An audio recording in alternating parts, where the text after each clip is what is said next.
Assalamualaikum warahmatullahi wabarakatuh.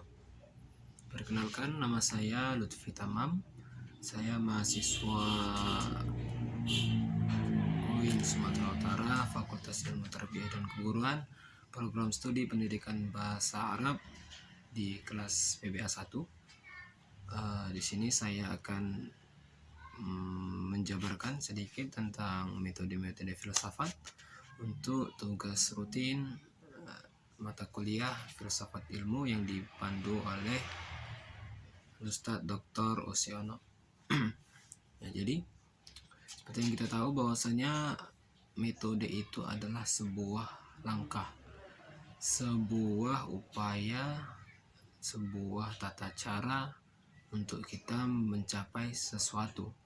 Nah, di sini metode-metode dalam berfilsafat itu tidak bisa ditentukan secara mutlak atau hanya satu metode saja.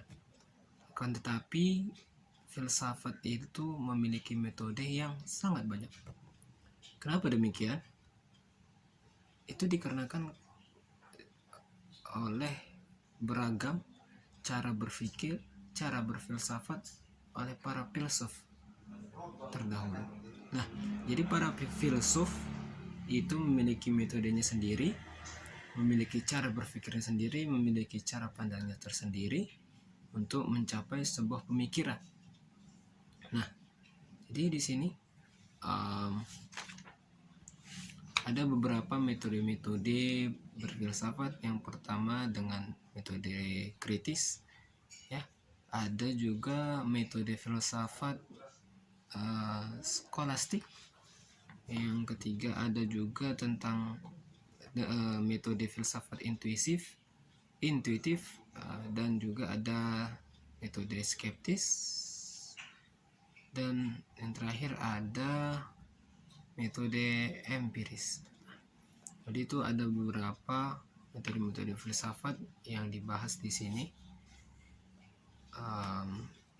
dan ini adalah sebagian kecil dari berbagai macam metode-metode dalam berfilsafat.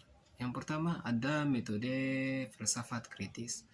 Nah, ini dikembangkan oleh dua filsuf Yunani yang terkemuka, yaitu Socrates dan Plato. Nah, pertama ada Socrates. Jadi Socrates ini dalam metodenya, yaitu metode kritis ini, memiliki dua tingkatan dalam perspektif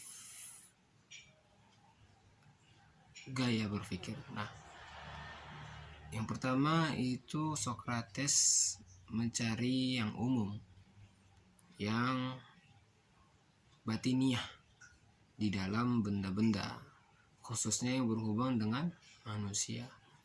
Yang kedua, yang umum dalam pembahasan Socrates, di mana beliau ingin mencari dalam bidang etis, yaitu sejauh menyangkut tingkah laku manusia, kebajikan susila atau keutamaan.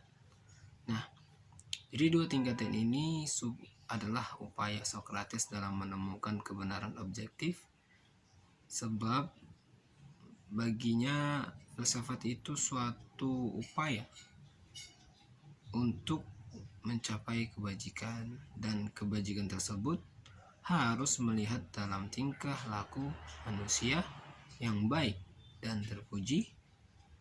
Nah, itu dia. Dan juga di sini ada Plato.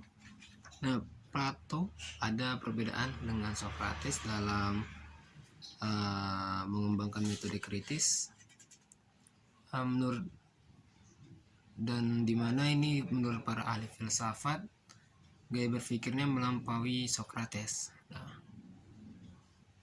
contohnya perbedaannya, pertama Socrates memusatkan perhatiannya pada bidang etis, sedangkan Plato memusatkan perhatiannya pada bidang yang amat luas, yaitu mencakup seluruh ilmu pengetahuan.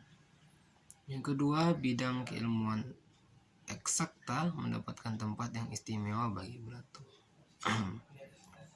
Nah, terus ada metode filsafat skolastik dikembangkan oleh Thomas Aquinas, di mana beliau dikenal sebagai imam Katolik dan